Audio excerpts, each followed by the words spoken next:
1.36 million US dollars. That's how much Singaporeans say they need to retire comfortably.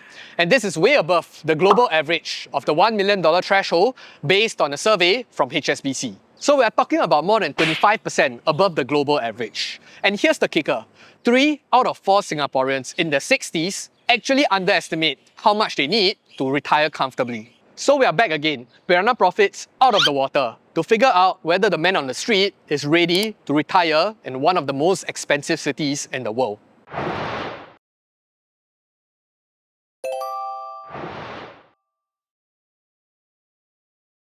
So maybe as a first question, right, just to share with our audience, currently what generation are you in? I'm from the 70s. I'm 29 this year. I'm technically Gen Z. Probably millennial. I'm not sure about generation. I'm 32 years old. I think you're in a millennial generation. Gen Z. Gen Z. 87 is which generation? So you're the millennial batch. Do you have an ideal retirement age that you wish to stop working? Ideal probably like 55 to 60. Maybe like 50 to 60, yeah. Maybe around 65. Age-wise, not really. So do you subscribe to the general conventional idea of like retiring at 60 or 65? Honestly, I never really thought about it. Yeah. Okay. I don't exactly have an ideal retirement age. I think as long as I can mess up a big pool of money that is comfortable enough for me to kind of fuel my lifestyle, then that's retirement to me. Hopefully 65. Is it because just conventionally everybody Conventionally. retires at 65? Probably around 50 plus 60. Is there a reason why you put it at 60s? Yeah, I do feel that there's still much to do from our Gen X. So there's a lot more we can contribute to the society, to work. There's no need to retire so early. A financial freedom age, but not a... Yeah, what about that? A financial freedom age? I think 40s is time that maybe you just start to build a family and you need to spend more time with your family instead of career.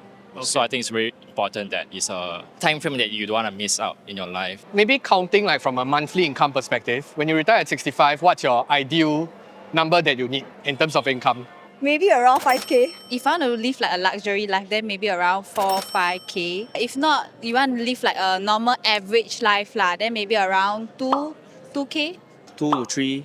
$2,000-$3,000. Per month, probably about 2K minimally. So if I'm not gonna sort of inflate my lifestyle, then I think 1.8K to 2K is sufficient for me. If you were to like typically live in HDB or PTO, right, 4,000-5,000 a month.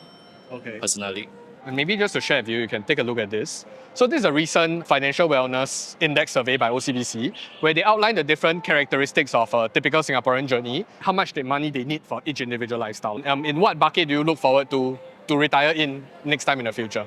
I mean, I would shoot for at least having B, but if possible, obviously C is like very comfortable. Right. Yeah, I prefer lifestyle B. Probably B.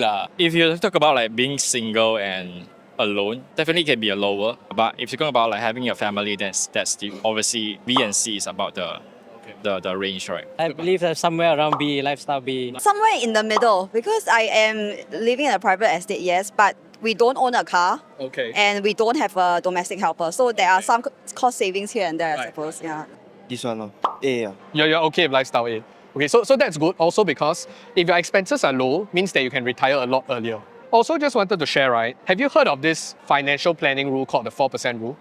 No. No.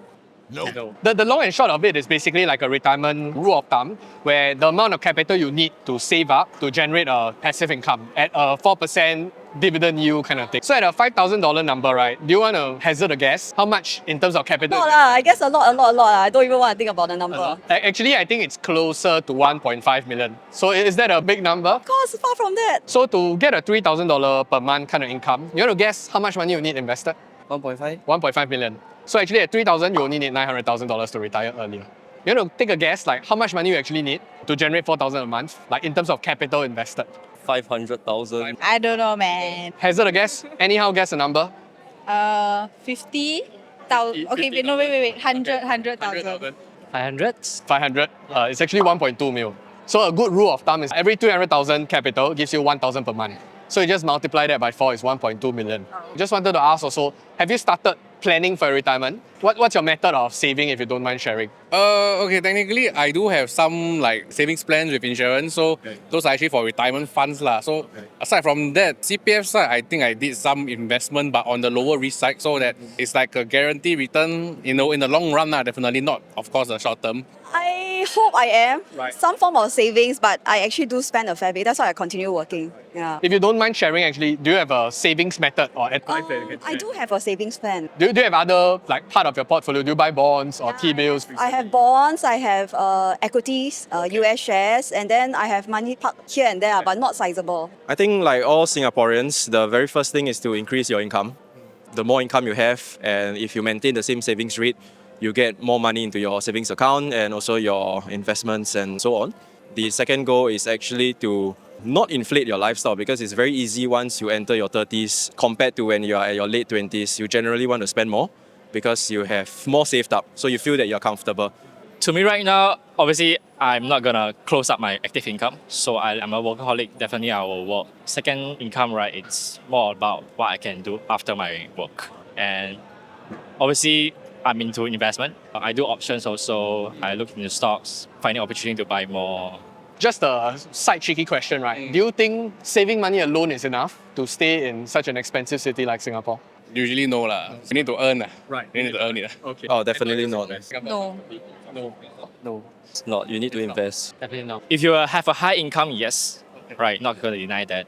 But if you're gonna be like a regular person, obviously your lifestyle gonna be very, very minimum, right? You're gonna have to live like the frugal life. Yes, you can achieve that as well.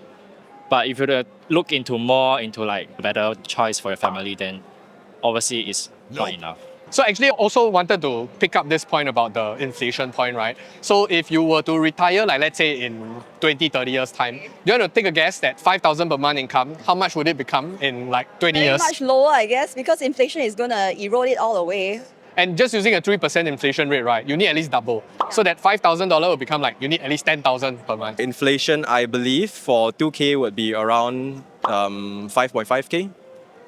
Yes, around there. The multiple is around 2.5 to 2.6x. So do you mind sharing what are you, don't need numbers, just in general percentages, like how you're allocating your money, putting in the bank or bonds or things like that? The bonds is probably investment, not so much for this year's, mostly in saving banks and fixed deposits. 50% of my income from part-time lah.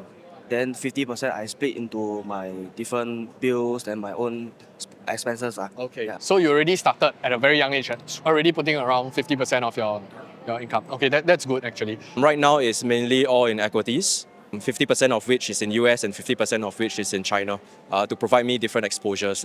Right now, because I'm single and alone, right, and I have the risk appetite, so I'm heavy into stocks. I split between US and Singapore market. Okay. Then so Singapore is mainly for like safety, like dividend stuff. Then US market, I focus more on tech side, healthcare, finance, manufacturing. Eventually, yes lah. Because right now I can say like the BTO that I'm having right now, it's actually like an investment piece for me. I believe it will threefold the amount of how much I bought it for. So technically, that's an investment piece lah. So last question from me, right? Do you look forward to any forms of passive income, or do you intend to build any sources for income to support your retirement in the future? Like passive income lor, like invest in property and then like get rental from there lah, here and there. I actually tried something before, for passive income. It didn't work so well, so as of now, I'm taking a hiatus from it. So, Okay. yeah. But I'm still looking around, yeah, definitely. For sure. So like I mentioned, when I enter my late 40s or maybe even now, I need to start thinking, right? Singapore offers sort of a lot of opportunities where we can provide those sort of high dividend stocks as compared to the US market. So that's definitely something I will consider. If I have a family, definitely the risk has to be mitigated again, right? It has to be lowered down to a certain point that it feels more certain. If you look at even like money market fund right now, having like a 4% annually, I think it's not a bad thing. Obviously, dividends in another route, you can do it, investing in high dividend yield like DBS. Technically, I mean, I do have like some fixed Ds ongoing lah. So Okay. those will be going back to a fixed D but at a higher cap. Because like at different tier, you have like different interest rate lah. Hopefully dividends. That is with, of course you need a sizable capital base to buy enough shares or bonds or whatnot. If not, then maybe Toto. So regardless of how much you think you need to retire in Singapore, one thing is clear. Most people are probably underestimating what it takes. And if you want to go deeper and actually start building reliable passive income streams and not just rely on your savings alone, you can check out our Income Investor course in the description below. And this is CK from Piranha Profits signing off. Till next time, keep winning.